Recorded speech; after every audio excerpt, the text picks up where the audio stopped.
썰만 구독자 여러분 안녕하세요. 전 동서와 친자매 못지않게 아주 잘 지내고 있는 40대 여성입니다.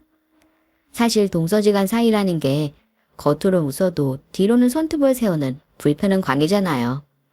하지만 죽이 참 잘 맞았던 저와 동서는 때로는 언니 동생처럼 때로는 친구처럼 정말 가깝게 지냈어요. 남편과 결혼을 한 지 꼭 4년 만에 동서를 만나게 됐는데 저한테 동서가 생겼다는 사실이 처음엔 실감이 가질 않았는데 동서의 밝은 성격 덕분에 우린 둘도 없는 단짝이 되었죠. 동서는 제게 빡빡한 시집살이를 견딜 둥지 같은 존재였습니다. 시동생은 중학교 체육 선생님이었는데 학생들을 데리고 영어관에 갔다가 동서를 만났다고 하더군요. 동서는 유명 영어관의 매니저였고 동서에게 한눈에 반한 시동생이 대시를 했다고 하더라고요. 서로 한눈에 불꽃이 튀긴 두 사람은 연인 사이가 되었고 결국 결혼을 하게 된 겁니다. 소개팅으로 남편을 만난 저와는 완전 다른 로맨틱한 만남이었어요. 동서의 말에 의하면 당시 시동생은 동서에게 지극정성이었다고 해요. 매일 동서의 직장으로 달려가서 동서가 끝날 때까지 기다렸다죠.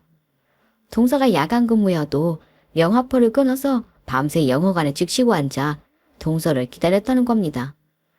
그래서 열번 찍어 안 넘어가는 나무가 없다는 말을 하는가 봅니다.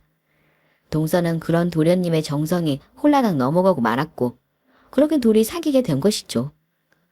연애를 할 때에도 시동생은 마치 하늘의 별을 따다 줄 것처럼 동서에게 잘했다고 해요. 선물 공세는 물론이고 마치 공주를 모시듯 아끼고 또 아꼈다죠. 시동생에게 그런 면이 있었다는 것에 저도 놀랐습니다. 체육 선생님이라는 이미지 그대로 말수도 없고 무뚝뚝한 사람이었거든요. 그런 도련님이 동서한테 얼마나 반했길래 그렇게까지 구애를 했는지 정말 놀라웠어요. 동서, 서방님이 아직도 잘해줘?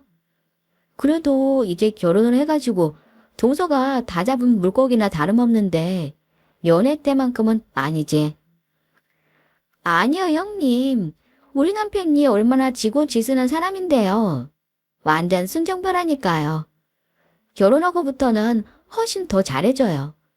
집안일도 자기가 다 하겠다고 저보고 손가락 하나 까딱하지 말라는데요. 에이, 그건 좀 오바다. 아무리 서방님이 그렇게까지 하셨으려고. 어머, 진짜라니까요, 형님. 그 사람 진짜 저한테 잘해요. 그래, 알았어. 난 세상에서 동서가 제일 부럽네. 걔가 쏟아지는 동서를 보니까 흐뭇하더라고요. 하긴 동서 성격이 워낙 밝고 명랑해서 가정이 화목할 수밖에 없을 거라 생각이 들었습니다. 동서는 마치 동화책 속에서 살던 사람처럼 정말 구김없었어요.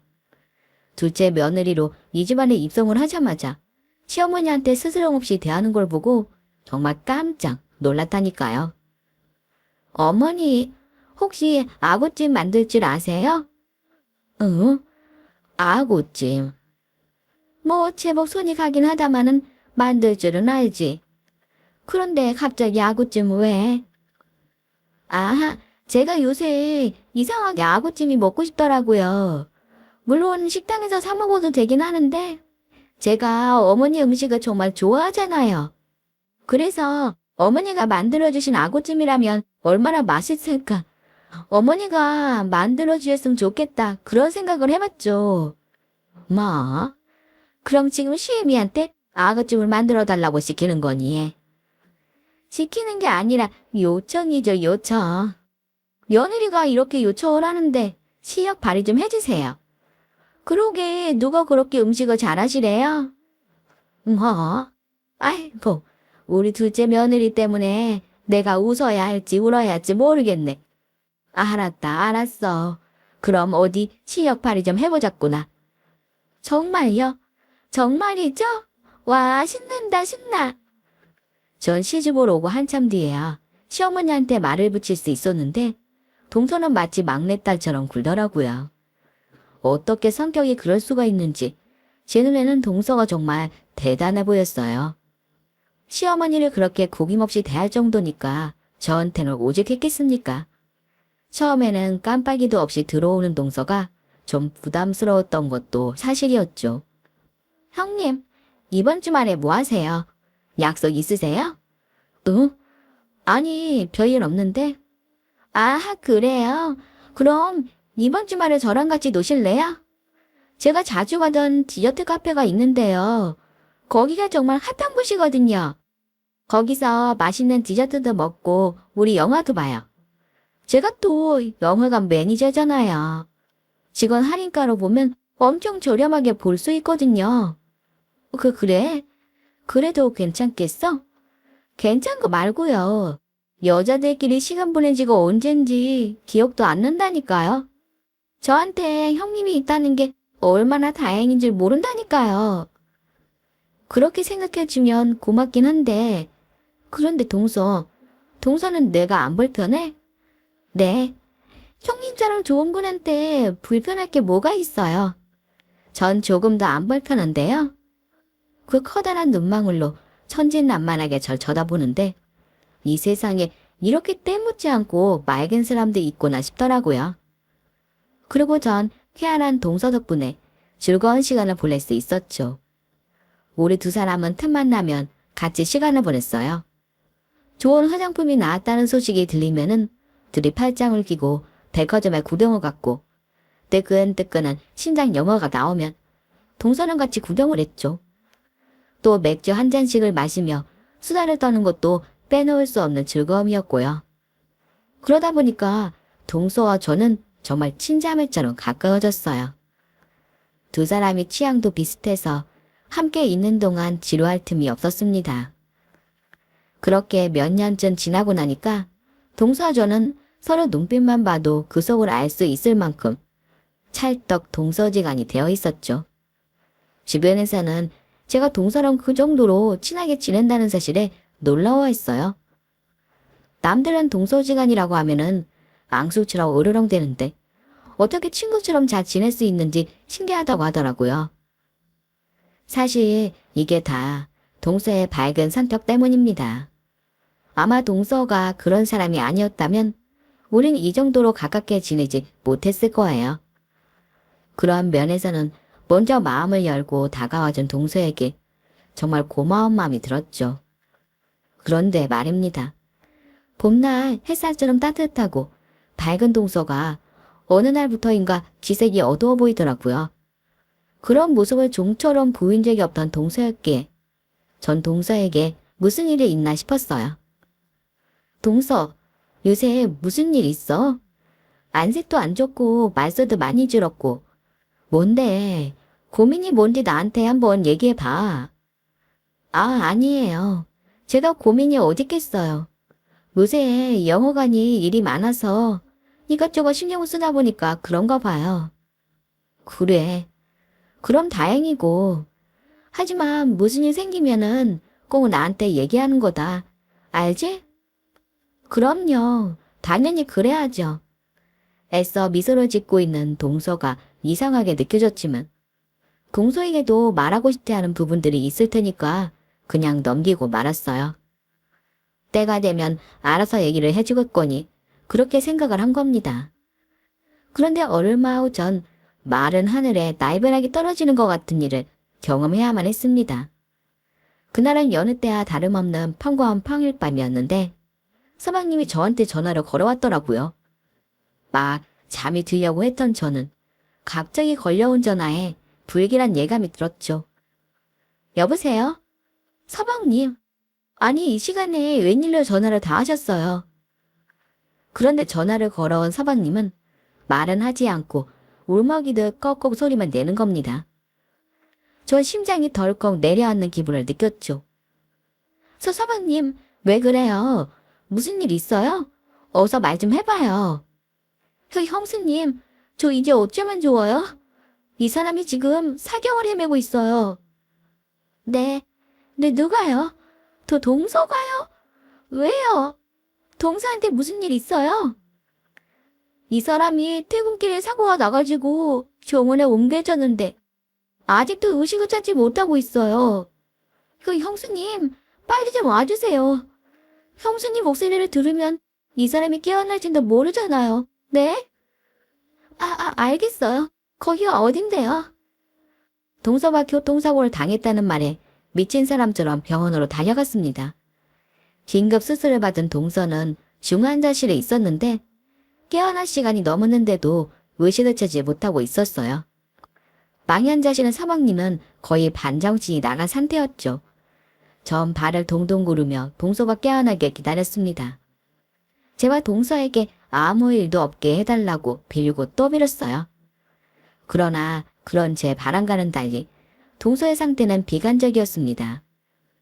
동서의 응급수술한 의사는 고개를 저으며 혼수 상태에 빠진 환자가 깨어날 수 있을지 장담할 수 없다고 하는 겁니다. 전 고개를 떨구고 있는 시동생의 어깨를 잡고 흔들며 이게 대체 어떻게 된 일이냐고 물었어요. 사방님, 이게 무슨 날벼락 같은 일이에요. 왜 동서가 저 꼴이 된 거냐고요. 오늘 희성이가 일찍 퇴근한다면서 저랑 만나기로 했거든요. 그래서 약속 장소에서 만나기로 했는데 병원에서 연락이 온 거예요. 희성이가 약속 장소 근처에서 차에 치여서 쓰러져 있는 걸 혜진이 발견해서 신고를 한 모양이에요.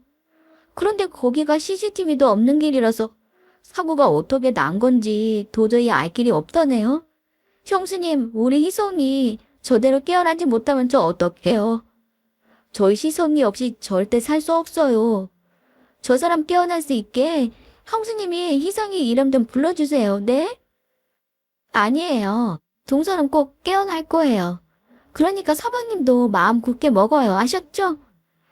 동서가 큰 사고로 당했다는 소식은 온 집안을 뒤집어 놓았습니다.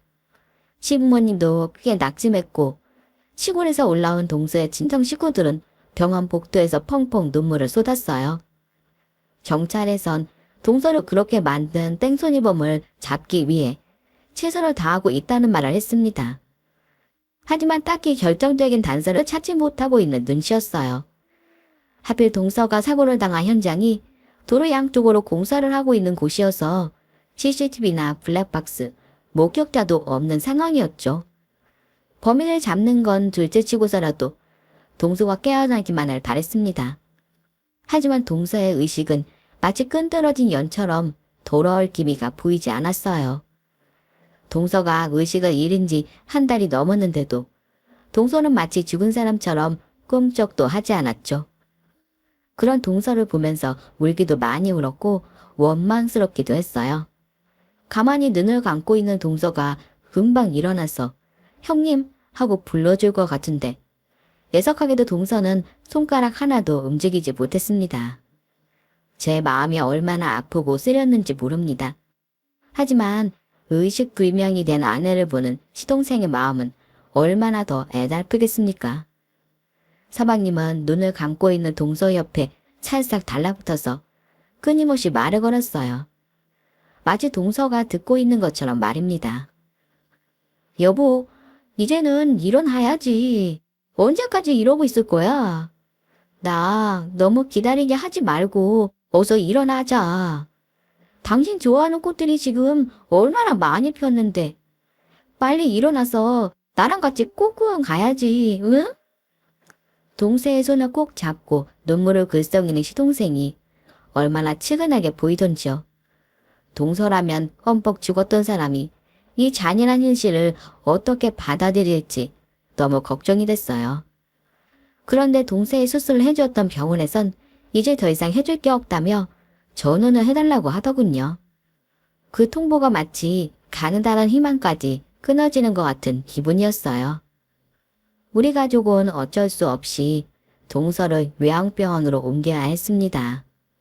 하지만 혼수 상태인 환자를 장기적으로 돌본다는 건 정말 어려운 일이었습니다. 병원비와 간병비, 거기다가 환자에게 들어가는 여러 가지 물품 비용까지 더한다면 경제적으로도 크게 부담이 되는 상황이었어요. 전 남편과 의논을 해서 동서의 병원비를 최대한 보태주기로 했죠. 여기저기 긁어 모아서 간신히 1,000만 원 정도 마련을 했어요. 서방님, 이거 얼마 안 되는데 동서 병원비에 보태세요. 형수님, 이렇게 말은 들어주시면 어떡해요. 형 살림도 뻔한데. 그깟 돈이 뭐가 중요해요. 동서가 저한테 얼마나 소중한 사람인데요. 돈이 얼마가 들어가더라도 의심은 차렸으면 좋겠는데. 그리고 일주일에 며칠 정도는 제가 동서 간병을 볼게요. 제가 손을 좀 보태면 간병비도 제락될 거 아니에요. 이 사람이 언제 깨어날 줄 알고 형수님한테 그런 걸 부탁해요. 제가 틈틈이 퇴근하고 돌보고 있으니까 형수님까지 애쓰실 필요 없어요. 이럴 때 가족들이 돕지 않으면 누가 도와요. 제가 도와주면은 사모님도 좀 쉴 수 있을 거 아니에요. 내가 하고 싶어서 하는 거니까 걱정하지 마세요. 여러모로 감사합니다, 형수님. 우리가 이렇게 애타게 기다리고 있다는 걸 이 사람이 알아줬으면 좋겠는데. 동서는 꼭 깨어날 거예요. 그러니까 그렇게 믿어야 해요. 아시겠죠? 고맙습니다. 정말 고맙습니다. 시동생은 의식을 찾지 못하는 동서 옆에서 눈물을 터뜨렸어요. 저도 덩달아 울고 말았죠. 시동생의 마음이 얼마나 처절할지 생각만 해도 마음이 찢어질 듯 아팠습니다. 왜 동서와 서방님에게 이런 불행이 찾아온 건지 하늘이 원망스러웠어요. 시동생과 저는 번갈아가며 동서의 병실을 지켰습니다. 경험을 해보신 분들도 계시겠지만 의식 없는 환자를 간병하는 일은 결코 쉬운 일이 아닙니다.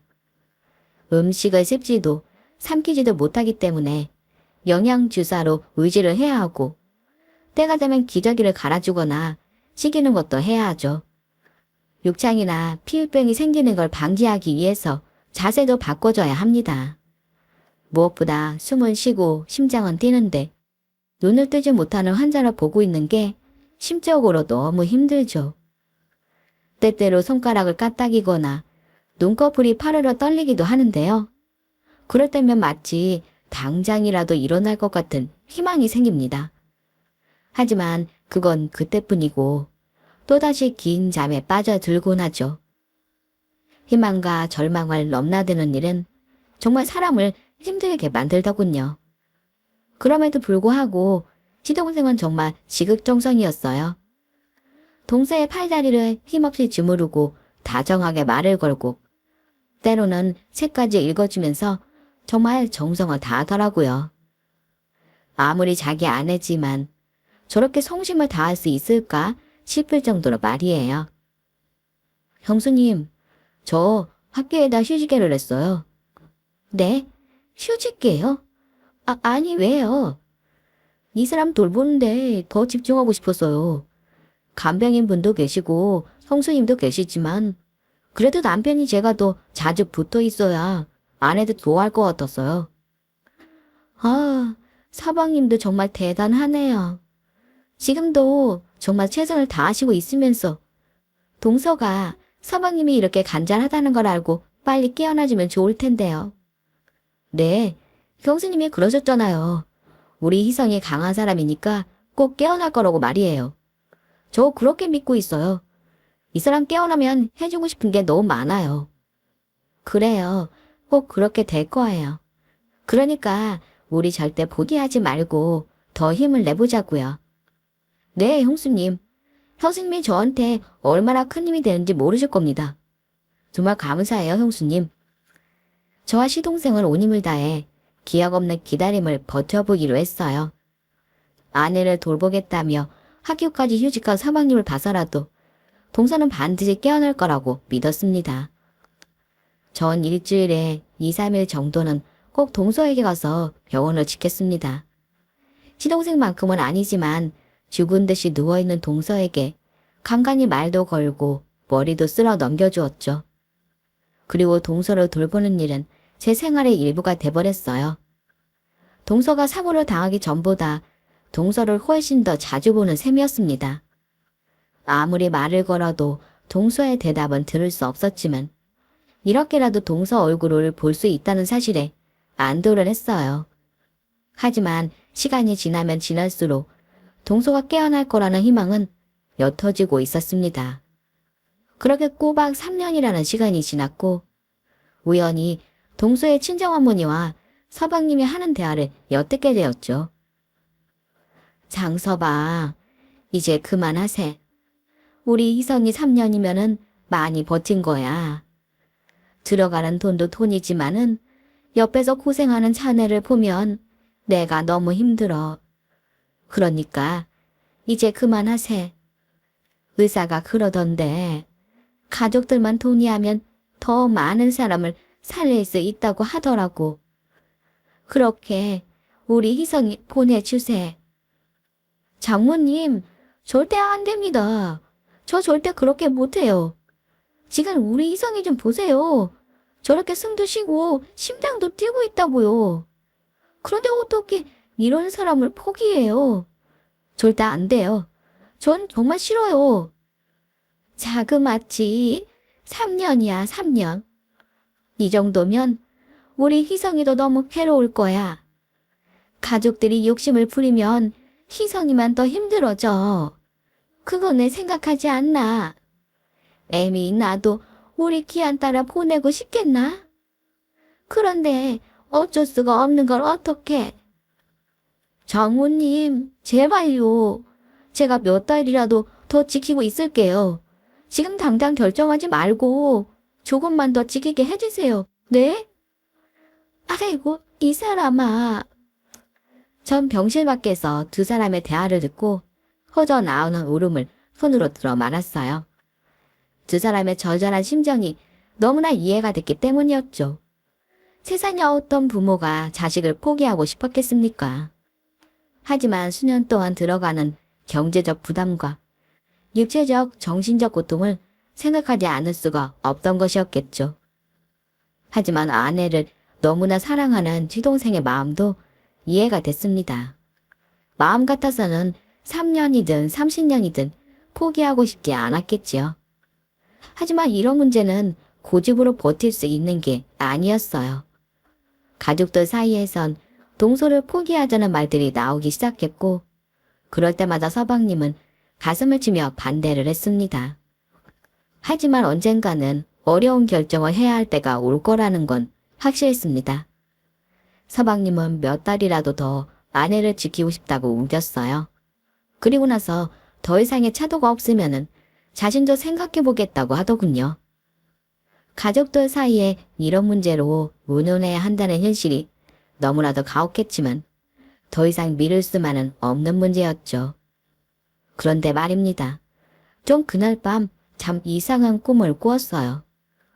제가 한참 영화를 보고 있었는데 커다란 스크린 앞에 사람 그림자가 어른거리는 게 아니겠어요?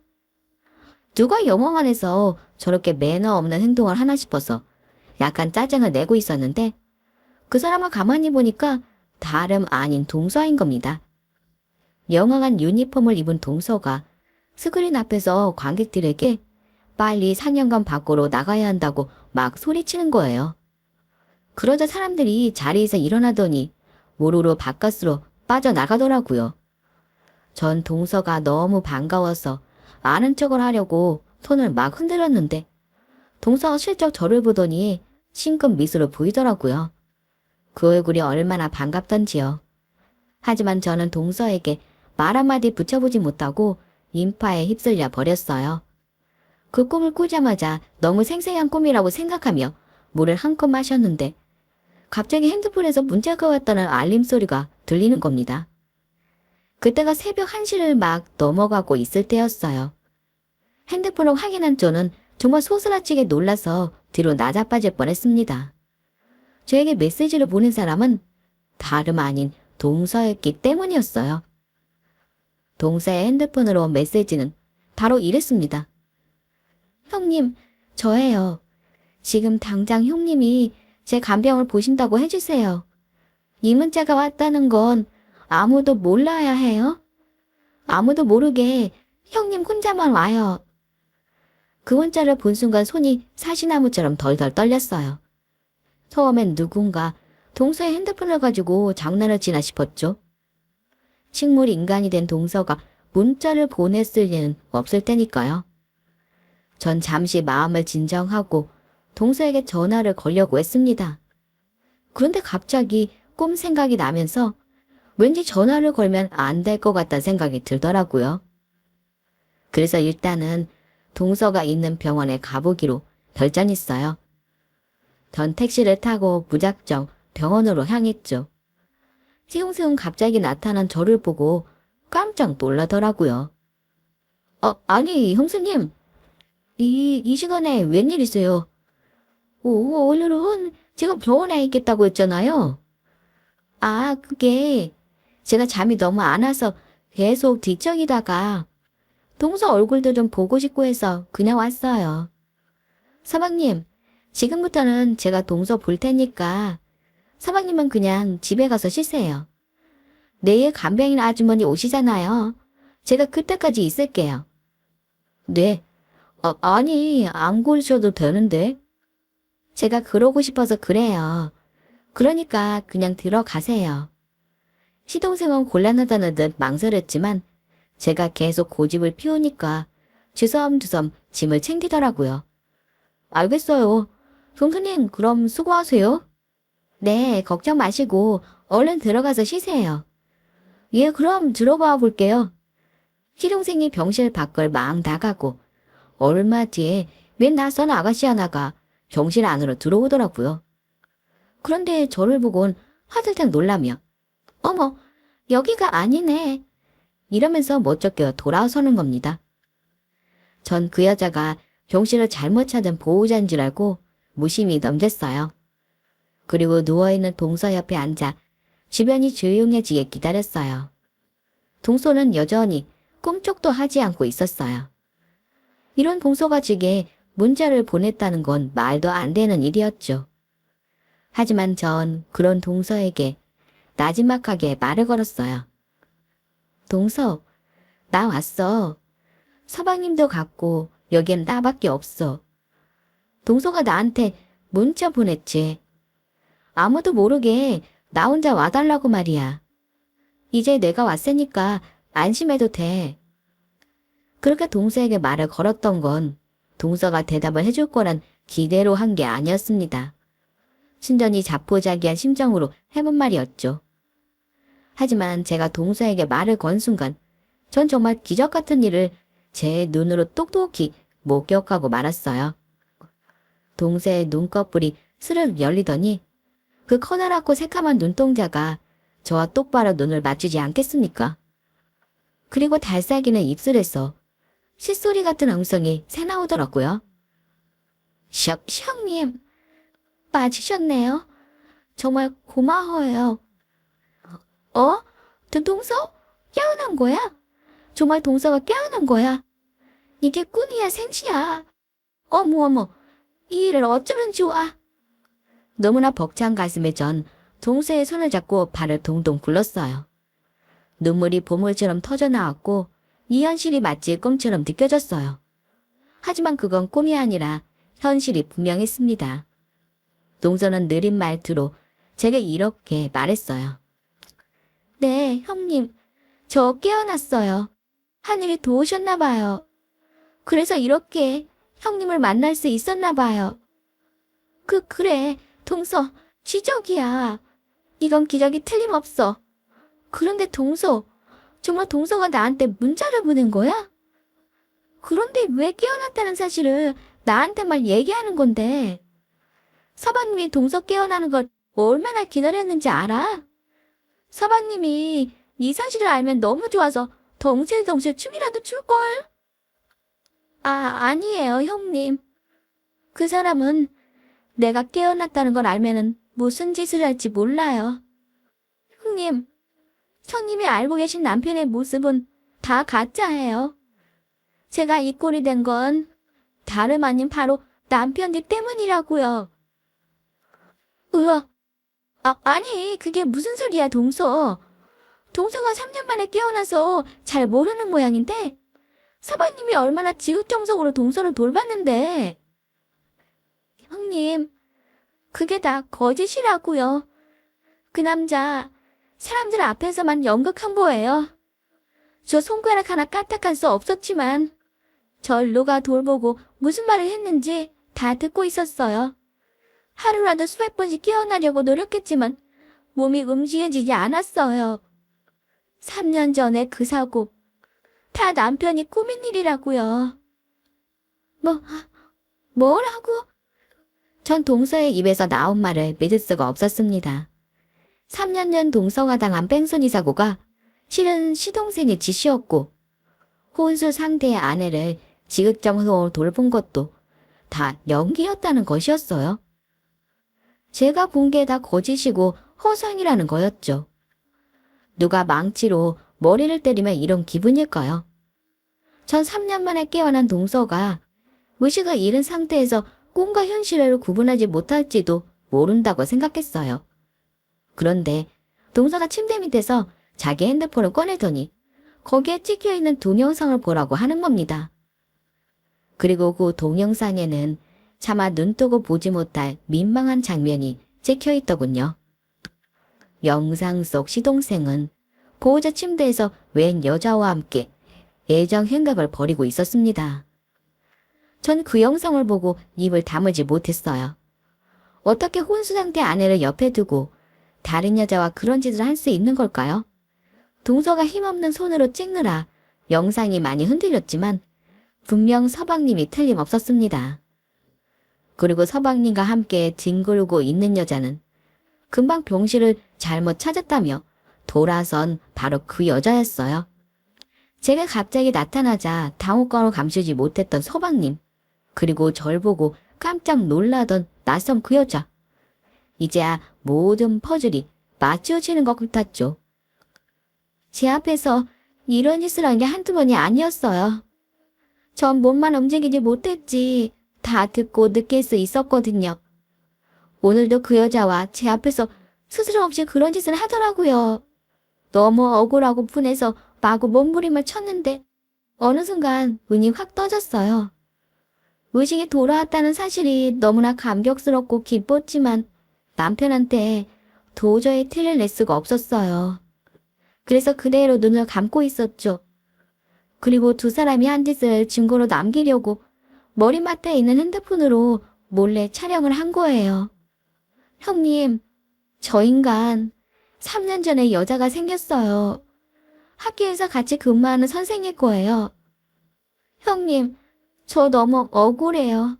저 좀 도와주세요. 동서의 처절한 절규에 정신이 아득해졌어요. 어떻게 사람 탈을 쓰고 그런 천인공노할 짓을 할 수 있는 걸까요? 동서의 말이 전부 다 사실이라면 절대 이대로 넘어갈 수가 없었습니다. 전 일단 동서의 핸드폰을 잘 챙기고 바로 간호사를 호출했고 환자가 깨어났다는 사실을 알렸죠. 동서는 곧바로 대학병원으로 옮겨졌고 정맥 검사를 받게 했습니다. 3년이나 누워있던 동서의 신체에 아무 이상이 없는지 확인이 필요했어요. 그리고 전 동서가 깨어났다는 사실은 온 가족에게 알렸습니다. 그런 다음 마지막으로 경찰에도 전화를 걸었어요. 이 기적 같은 소식에 온 집안이 난리가 났죠. 동서의 식구들, 시댁 식구들이 병원으로 몰려와서 울고 웃으며 한바탕 소동이 벌어졌습니다. 그리고 뒤늦게 시동생이 허겁지겁 뛰어오더라고요. 희성아, 이게 웬일이야? 당신 정말 깨어난 거 맞아? 세상에, 하나님, 부처님, 정말 감사합니다. 정말 감사합니다. 정말 이런 일이 있구나. 나 지금 이런 일이 너무 믿어지지가 않아. 시동생은 가족들 사이를 뚫고 동서의 손을 붙잡았어요. 그리고 동서에게 얼굴을 묻고 꺼이꺼이 오열을 하더라고요. 온 가족들은 그런 시동생을 측은하게 쳐다보며 눈물을 찍었죠. 그런데 동서가 차갑게 손을 뿌리치며 이렇게 말했어요. 왜? 내가 영원히 깨어나지 못할 줄 알았는데 이렇게 깨어나니까 믿어지지가 않지. 내가 죽지 않고 살아나서 너 이제 어떡하니? 아니 여보, 갑자기 그게 무슨 소리야. 내가 당신 깨어나기를 얼마나 기다렸는데. 욱치고 앉아있네. 내가 죽으면 보험금도 먹고 재산도 먹은 다음 네가 바람 피우고 있는 썩 선생이랑 재혼하려고 했으면서 가증스럽긴. 여보, 갑자기 그게 무슨 소리야? 왜 자꾸 이상한 소리를 해? 시동생은 가족들 눈치를 살피며 말을 뭉대더라고요. 전 그런 시동생활을 가만히 지켜보다가 동서의 핸드폰을 꺼내 그 민망한 영상을 크게 틀었습니다. 온 가족들이 전부 볼 수 있도록 말이에요. 놀란 가족들이 경악스러운 표정으로 그 동영상을 보았죠. 이게 저 인간이 동서 앞에서 한 파렴치 않은 행동입니다. 겉으론 동서로 일하는 척을 했지만 사실은 다른 여자와 바람이 난 거라고요. 그리고 동서로 다치게 한 3년 전 사고도 다름 아닌 바로 이 인간이 벌인 짓이었다고요. 아니 형수님, 도대체 그걸 어떻게 찍으신 거예요? 그게 아니라 이거 다 오해입니다. 전부 오해라고요. 시동생은 손사래까지 치며 강하게 부정을 했지만 동영상은 거짓말을 하지 않으니 발뺌할 수 없었어요. 서방님, 아니, 야, 이 나쁜 놈아. 네가 어떻게 이런 짓을 할 수가 있니? 네가 사람 새끼야. 사람 새끼냐고. 형수님, 진짜 아니에요. 그 여자랑 가깝게 지낸 건 맞지만은 지가 어떻게 희성이를 다치게 만들겠어요? 그건 정말 오해예요, 오해. 시동생은 끝까지 변명을 하며 도망치려고 했지만 영상 말미에 지들끼리 한 대화가 녹화돼 있다는 사실을 몰랐던 거죠. 시동생은 상간녀와 애정 생각을 버린 후 냉장고에서 시계를 꺼내 벌컥벌컥 들이마시며 그 여자에게 이런 얘기를 하더라고요. 이 옆에 내가 죽을 때가 됐는데 정말 끈질기다 끈질겨. 보험회사에선 사망 진단이 나와야 생명보험금이 나온다잖아. 사망 먹으려다가 늙어 죽겠다. 그래도 이제야 얼마 안 남았어. 장모도 이제 포기하자고 하잖아. 적당히 반대하는 척하다가 연명치료 포기하고 사망 진단 나오면은 이제 우리 행복하게 살자, 응? 정말 빼도 박도 못하는 상한이었습니다. 영상을 끝까지 확인한 가족들이 분노로 참지 못하고 시동생의 머리채를 잡았어요. 동서의 남동생은 자기 매형을 넘어뜨리고 주먹을 날렸죠. 놀란 시어머니가 아들을 보호하려고 했지만 성난 가족들의 분노를 막을 수는 없었습니다. 제 남편조차 하나밖에 없는 동생에게 기싸대기를 올려부셨죠. 경호는 한창 큰 소동이 일었고 형사들이 병원에 도착을 하고나서야 끝이 수 있었어요. 만신창이가 된 시동생은 곧장 경찰서로 끌려가서 조사를 받게 되었습니다. 동서가 몸을 회복하는 동안 시동생의 죄는 낱낱이 밝혀졌어요. 당연히 동서가 찍은 영상이 결정적 증거가 되었고 상간녀의 자백으로 시동생이 뺑소니 사고를 일으켰던 사실도 밝혀졌습니다. 너무나 충격적인 사실에 동서의 친정 식구들은 분노를 참지 못했어요. 그 덕분에 시댁 식구들은 고개를 숙여야만 했죠. 시부모님은 당신들이 살던 집까지 처분해서 동서에게 합의금으로 내놓았습니다. 하지만 그렇다고 해도 시동생의 죄가 가벼워지는 건 아니었죠. 결국 시동생은 법의 엄중한 심판을 받고 무거운 벌을 받게 됐어요. 그리고 그 상간녀 또한 처벌을 면치 못했습니다. 사실 저조차도 어떻게 시동생이 그런 짓을 벌일 생각을 했는지 이해가 가질 않아요. 아직도 그 생각만 하면 온몸에 소름이 돋곤 합니다. 천만 다행이라면 동서가 의식을 찾고 건강을 회복했다는 점이었습니다. 형님, 저 혼수 상태였을 때 다 느끼고 있었어요. 형님의 따뜻한 손길과 다정한 말들. 전부 다 듣고 느끼고 있었어요. 남편놈이 섬뜩한 말을 할 때마다 형님 생각하면서 인내할 수 있었어요. 그래도 내 곁엔 형님이 있다. 그런 생각을 하면서 버티고 또 버텼죠. 그래서 형님한테 너무 감사해요. 절 살린 건 바로 형님 때문이에요. 언젠가 동서가 제게 그런 말을 하며 눈물을 쏟았어요. 저도 그런 동서가 너무 감사해서 울음을 참지 못했죠. 그 사건이 있은 후 몇 년이 지났지만 저와 동서는 언니와 동생 관계로 지금까지 잘 지내고 있습니다. 전 혹시 동서가 저 가깝게 지내면은 그 악몽 같은 일을 떠올릴까봐 걱정을 했는데 동서는 오히려 저를 통해 위로를 받는다고 하더라고요. 그런 동서가 참 고맙고 대견하게 느껴집니다. 이 기회를 빌어서 동서에게 제 진심을 전달하고 싶네요. 동서, 버텨줘서 정말 고마워. 이런 큰일을 버티는 동서가 너무 대단하다고 생각해. 우리 이 세상 끝날 때까지 변치 말고 잘 지내자. 큰 시련을 견뎌낸 동서에게 응원의 말씀 부탁드립니다. 감사합니다. 오늘 썰맘 사연글에 여러분의 소중한 댓글 기다리면서 인사드리겠습니다. 감사합니다.